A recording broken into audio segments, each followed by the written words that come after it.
त्यांचे सर्व सहकारी या ठिकाणी उपस्थित आहेत। हा पक्ष प्रवेश या ठिकाणी होतो, याची देवी याची डोळा हा प्रसंग आपण अनुभवतो।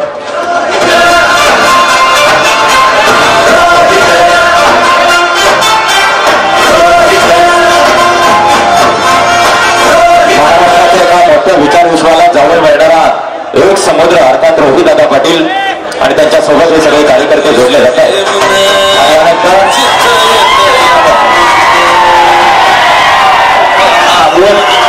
सगळ्या शक्ती एकवटल्यानंतर सुद्धा जी शक्ती अजिबात थांबत नाही, थांबवूनही ज्या थांबत नाही, असं महाराष्ट्राच्या कानाकोपऱ्यात घोंगवणारे युवा माझा अर्थात सन्माननीय रोहिदादा पाटील या ठिकाणी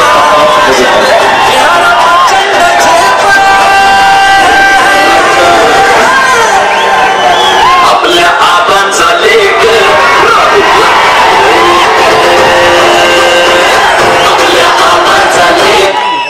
आजच्या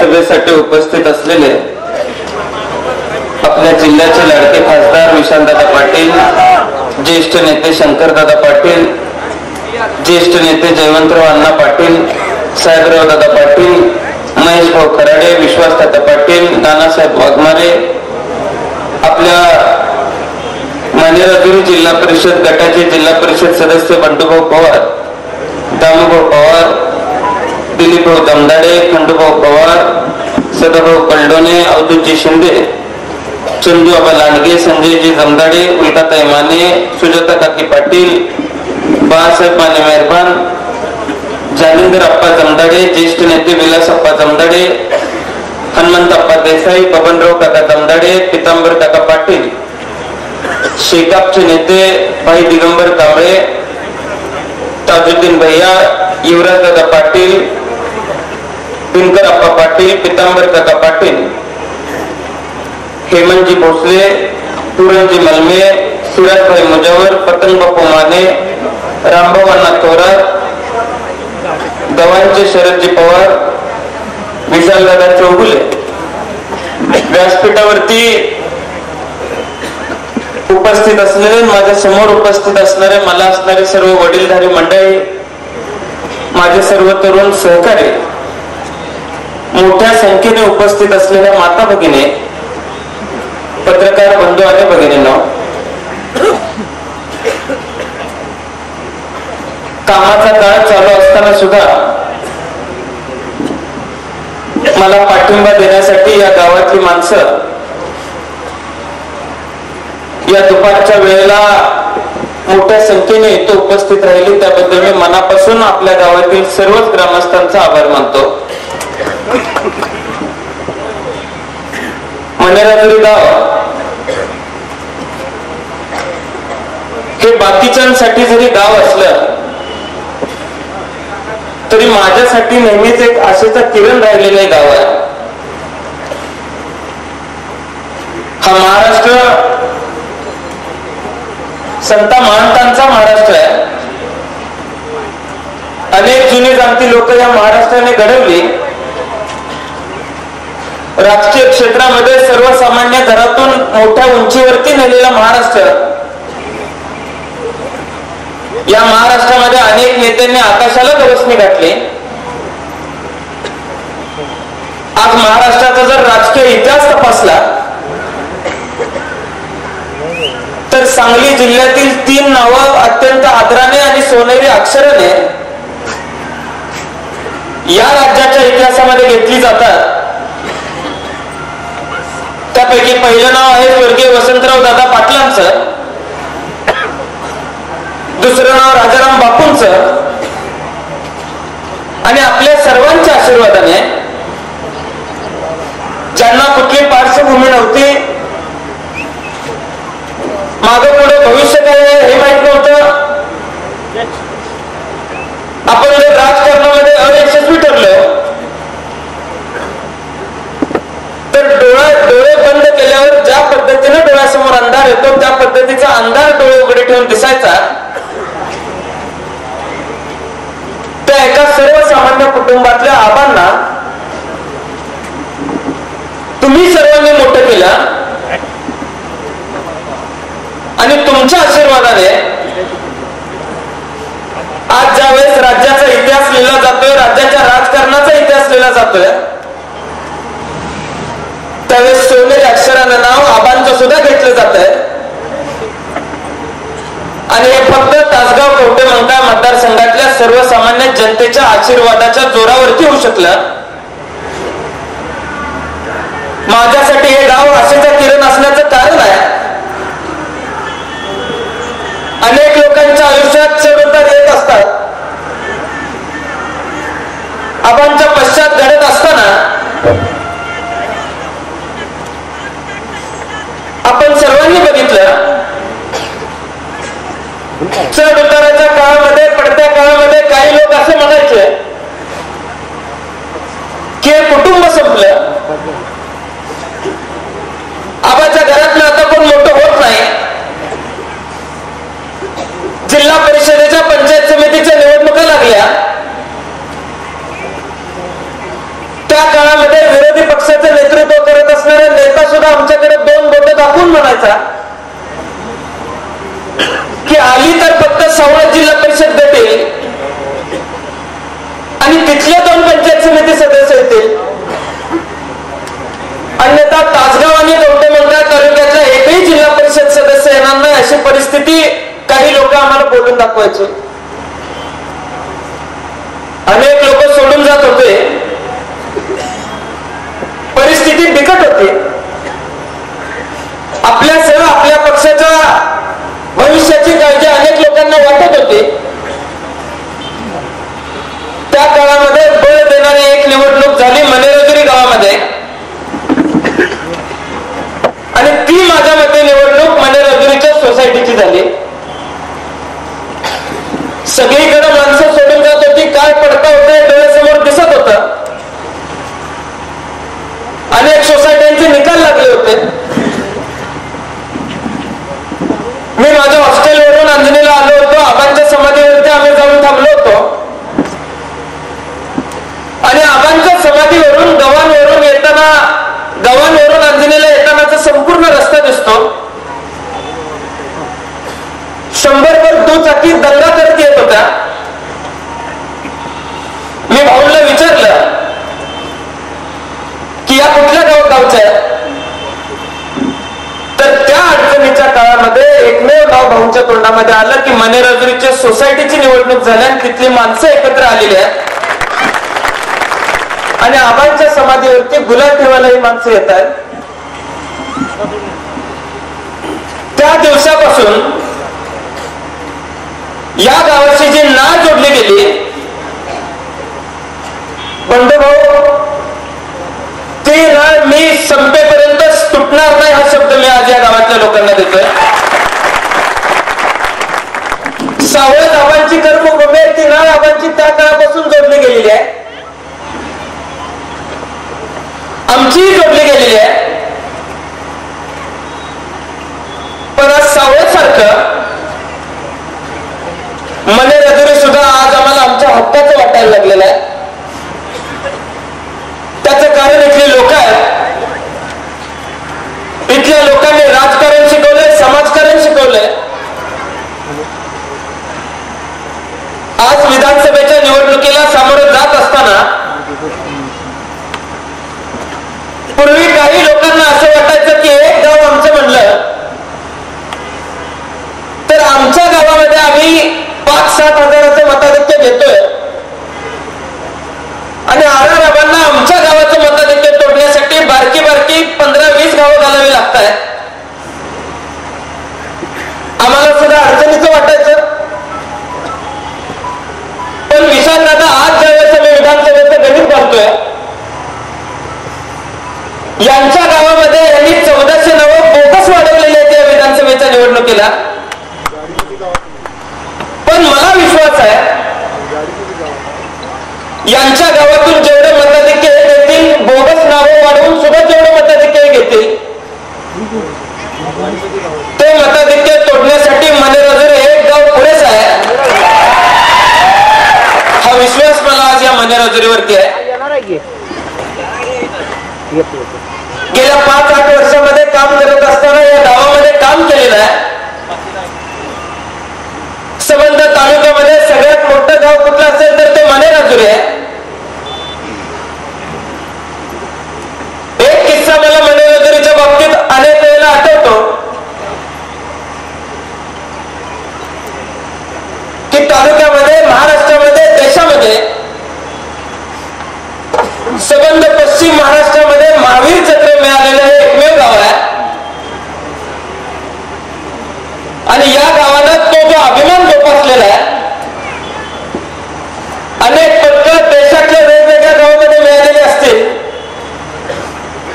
पण मनेराजुरी एवढा अभिमान मी कुठल्याही गावामध्ये बघितलेला नाही. आज या निवडणुकीला सामोरं जात असताना मी ज्या पद्धतीनं मनेराजुरीचं मताधिक्य सांगतोय, ते मनेराजुरीचं मताधिक्य तोडण्यासाठी गेल्या 4-5 दिवसामध्ये बरेच प्रयोग या गावामध्ये चालू आहेत. आता काय काय प्रयोग चालू आहेत हे मी सांगायची गरज नाही. काल परवा मला माहिती मिळाली 1.5 टन चिकन एकट्या मनेराजुरीमध्ये वाटलंय.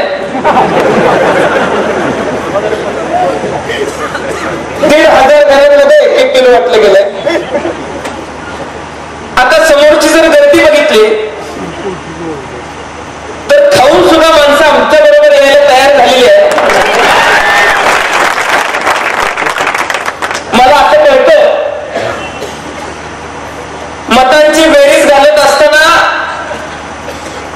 तासगाव कवठे मंकाळ मतदारसंघातली 20,000 मतं विकत घ्यायचं प्लॅनिंग चालू आहे. मी त्यांना आज सांगू इच्छितो, विशाल दादा म्हणल्याप्रमाणे पुन्हा मी काही मांडी लावून बसणार नाही. त्यामुळे तुमच्या भविष्याची तरतूद करून घ्या. आत्ता पैसे वाया घालवू नका. विशाल दादा, तुम्ही ज्या ज्या काळज्या मला घ्यायला लावलेल्या आहेत त्या सगळ्या काळज्या मी निश्चितपणे घेईन. काही माझ्या हातामध्ये नसल्या तरी त्या कायद्या घ्यायला भाग मी निश्चितपणे पडेल. खंडोबा समर्थ आहेत ते करायला. पण आपण सर्वजण पुढे जात असताना, या गावामध्ये काम करत असताना, या गावच्या शेवटच्या माळ्यापर्यंत रस्ता देण्याचं काम असेल, हे स्वर्गीय आबांच्या माध्यमातून झालं आणि स्वर्गीय आदरणीय सुमनताईंच्या माध्यमातून झालं.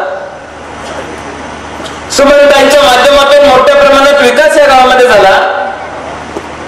प्रत्येक समाजाला, प्रत्येक घटकाला मोठ्या प्रमाणात निधी देण्याचं काम गेल्या 5 वर्षामध्ये आम्ही या गावामध्ये केलं.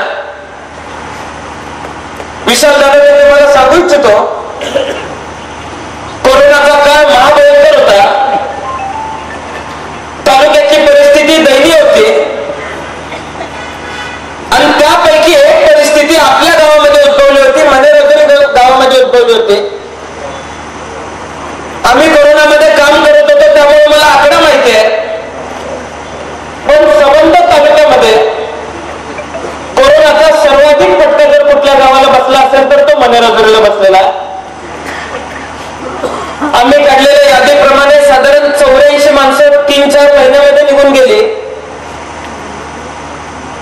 आणि त्या काळामध्ये या मतदारसंघामध्ये आपण काम केलं पाहिजे असं आम्हाला सर्वांना वाटलं.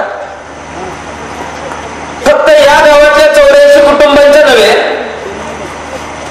तर मतदारसंघातल्या प्रत्येक कुटुंबाच्या अडचणीमध्ये आपण त्यांच्याबरोबर उभारलं पाहिजे असं आम्हाला सर्वांना वाटलं.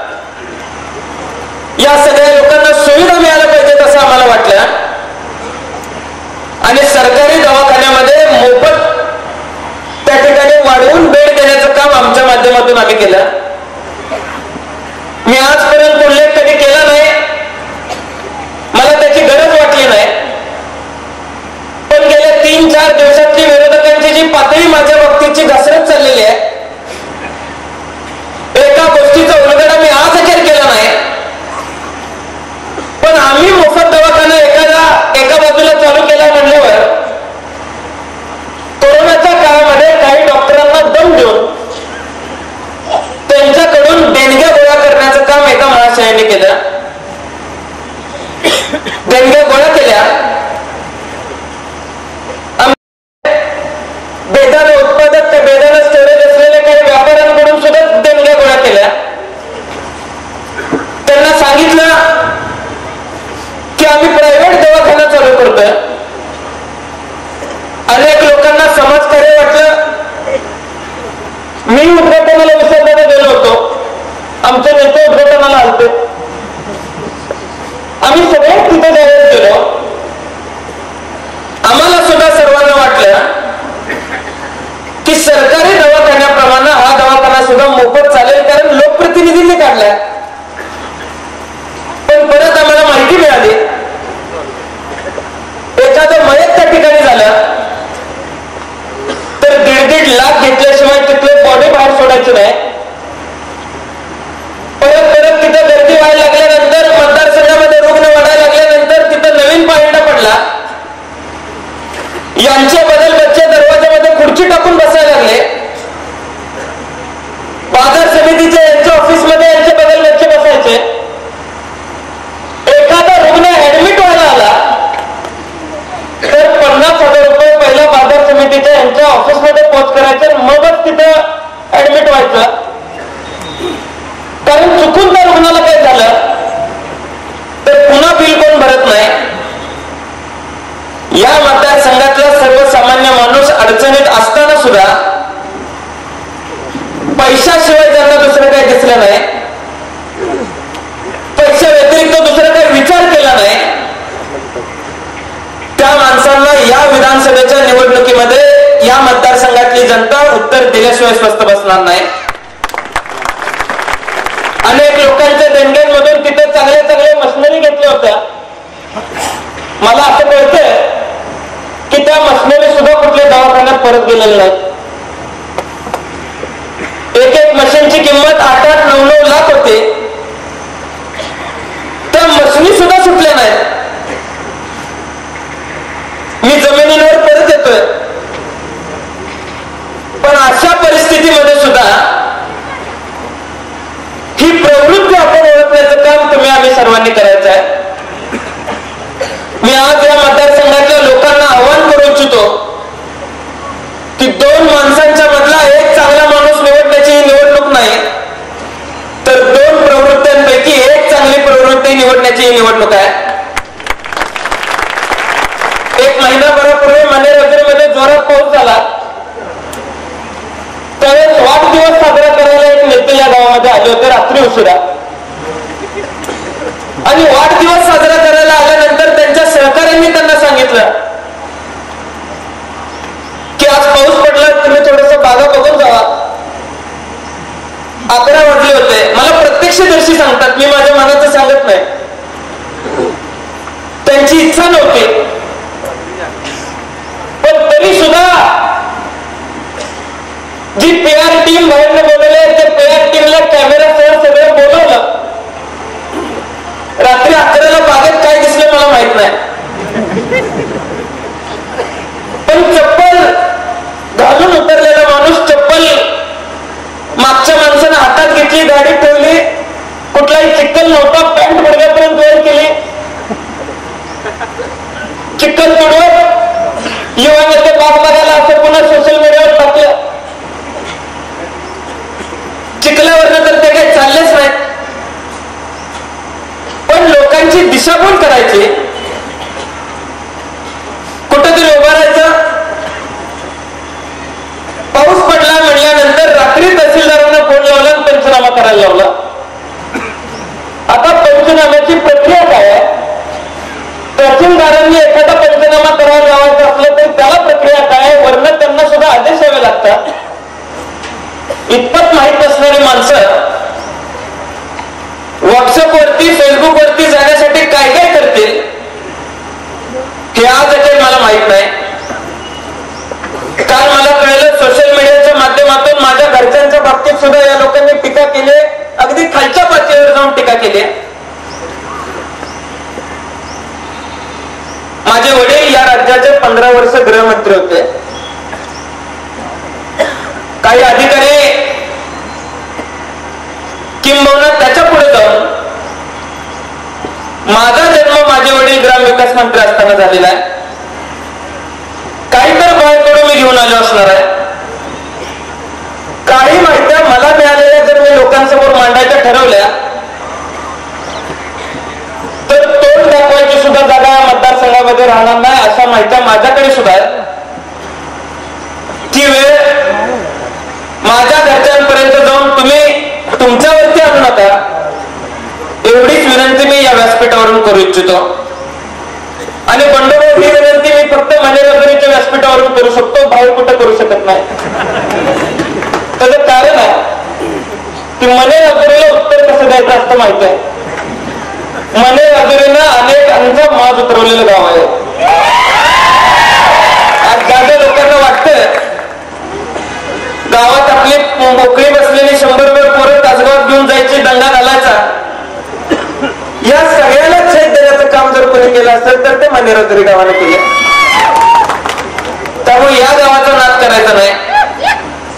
आजही ज्यावेळेस परिस्थिती बिकट आहे, मला आठवतंय बाजार समितीला आमच्यावरती हल्ला झाला, आमच्यावरती दगडफेक झाली. विशाल दादा तुम्हाला सांगतो 25 गाड्या मनेरगरीत कधी भरल्या तासगावात आले हे सुद्धा कळलं नाही. तासगाव शहरातली लोक एकत्र येण्यापूर्वी मनेरगरीच्या लोकांना आम्हाला गराडा घालून त्यातनं बाहेर काढलं हे आम्ही विसरणार नाही. त्यामुळे या गावाच्या बाबतीत जिव्हाळा निर्माण झालेला आहे, नाळ जोडली गेलेली आहे.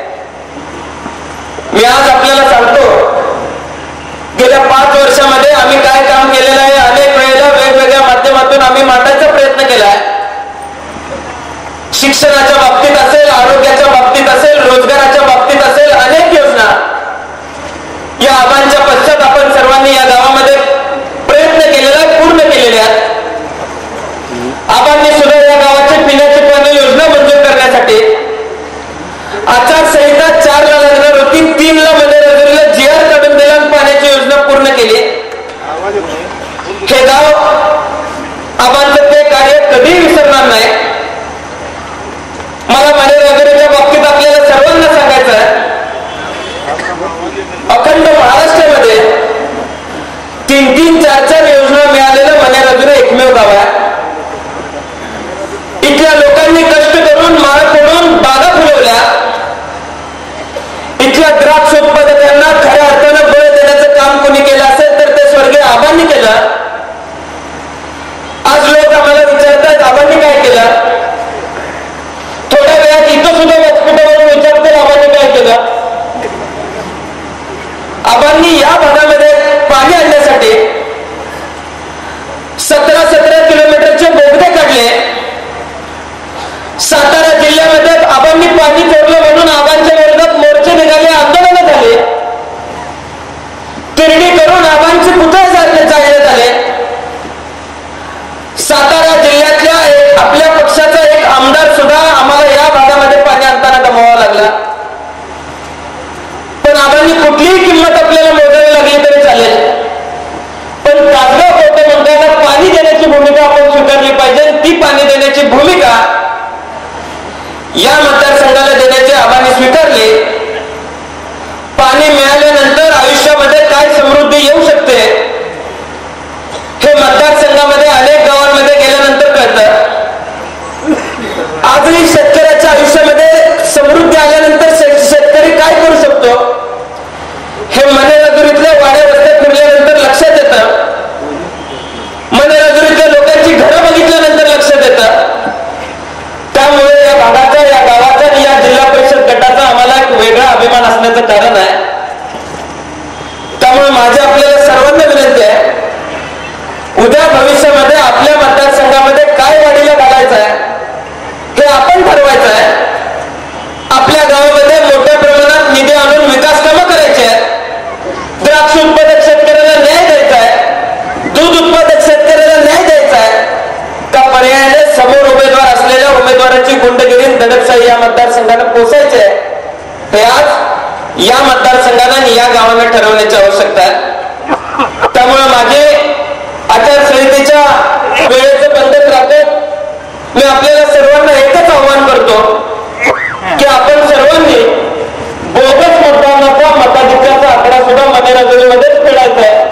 एवढंच आव्हान मी मनेरगरीतल्या सर्वच ग्रामस्थांना करतो, मनेरगरी जिल्हा परिषद गटातल्या सर्वच ग्रामस्थांना करतो.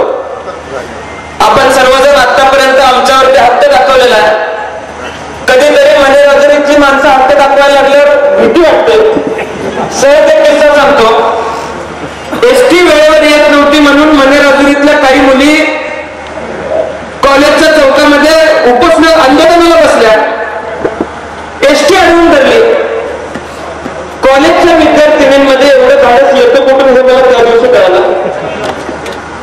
मनेराजुरीतली माणसं सुद्धा तशीच त्यांना आंदोलनात उठवाय सोडून त्यांना पोलीस स्टेशनला घेऊन गेले. आणि पोलीस स्टेशनला गेल्यानंतर बंडूभाऊ असतील त्यांच्या सहकार्यांनी अशी भूमिका स्वीकारली की सुमंत आल्याशिवाय आम्ही इथं बाहेर पडणार नाही.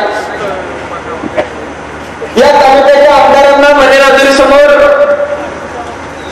किंवा मनेराजुरीने एखादा शब्द टाकला तर तो शब्द ओलांडून चालत नाही इतक्या हक्काचं हे गाव आहे. सुमनताई आल्या आणि सुमनताई आल्यानंतर गावातली सगळी प्रमुख माणसं राहिली बाजूला. मुलीच पोलिसांचं कॉलर पकडायला लागल्या. आणि उद्यापासून जर एसटी वेळेवर आली नाही तर आम्ही एसटीत जाऊ देणार नाही. पुढे सगळे राहिल्या बाजूला मुलींची भाषा. मला माझ्या भविष्याची काळजी वाटायला लागलेली आहे. अशा जर सगळ्या संघर्ष कन्या राजकारणात उतरल्या तर आमच्या सरकारचं भवितव्य थोडंसं अडचणीत येईल असं मला वाटायला लागलेलं आहे. पण संघर्ष कसा करायचा असतो आणि अडचणीच्या काळामध्ये संघर्ष करून जिंकायचं कसं असतं हे या गावानं मला नेहमी दाखवलेलं आहे. आणि या संपूर्ण गावाकडून ती प्रेरणा मी नेहमी घेतलेली आहे. एवढंच मी आज या गावामध्ये आपल्याला सर्वांना सांगतो. येत्या 20 तारखेला आपण सर्वांनी 1 नंबर मशीनवरचं 1 नंबर बटन दाबून आपलं चिन्ह तुतारी वाजवणारा माणूस हे चिन्ह लक्षामध्ये ठेवत आपल्या उमेदवाराला मोठ्या मताधिक्याने निवडून देण्याचं काम तुम्ही आम्ही सर्वांनी करायचं आहे. आज अमोलजी कोल्हे आपल्या गावामध्ये येणार होते. या जिल्हा परिषद गटामध्ये सभा घेणार होते. पण हेलिकॉप्टरच्या तांत्रिक अडचणीमुळे ते इथे येऊ शकले नाहीत. त्यांनी मला 2 वाजताच तसा निरोप दिला होता. पण मला या गावामधल्या काही लोकांना ते सांगायचं धाडस झालं नाही. पण इथं आल्यानंतर मी सांगितलं. त्यांचा फोनही जोडून दिला. पण ही जरी सभा होऊ शकली नसली तरी विजय सभा मनेराजुरीमध्ये मात्र होताना आपण अमोलजी कोल्हेंना आपल्या गावामध्ये आणू एवढेच मी आपल्याला या सर्व ठिकाणी सांगतो. तुमच्या सर्वांचा आशीर्वाद तुमच्या सर्वांचं पाठबळ हे नेहमीच आम्हाला मिळू दे एवढीच विनंती करतो आणि माझे 2 शब्द मी संपवतो. जय हिंद, जय महाराष्ट्र, जय महाविकास आघाडी.